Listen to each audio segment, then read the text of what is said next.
Well, let's discuss that in detail with Cornelia Meyer, Chief Executive of the business consultancy MRL Corporation. Cornelia, lovely to see you, and it's lovely to see you are well.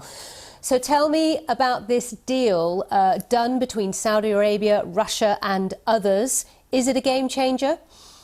Thank you very much. It is a game changer in as much as it ends that war for market share between Saudi Arabia and Russia, where they just dumped whatever they could on the oil market in the face of a historic demand destruction of about 35, maybe even 40% of demand. And then you had more supply. So we were really running out of storage space. So yes, it's a game changer.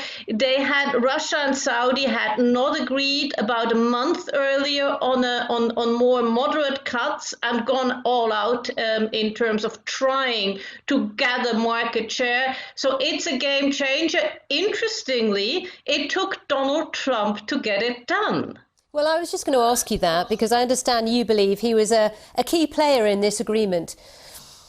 Yes, he was. I mean, first of all, obviously, Russia and Saudi would have come to the table if they needed to, because the world is literally running out of space to store crude. We're thinking of being there by the beginning of June. So something had to happen. But they wouldn't really talk to each other. And there was, faces and all sorts of things involved. And also, at the last minute, when OPEC Plus had a deal last Thursday, Mexico threw in a wobbly and said, oh no, they're part of the OPEC Plus alliance.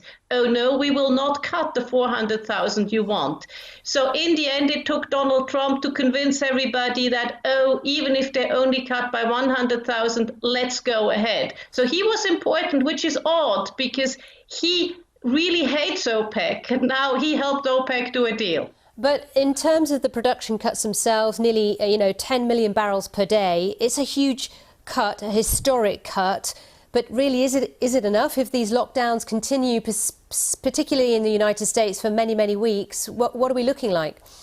Oh, I think it's not enough. It's not enough by any stretch of the imagination. It's we are looking like there's just too much crude. But there is a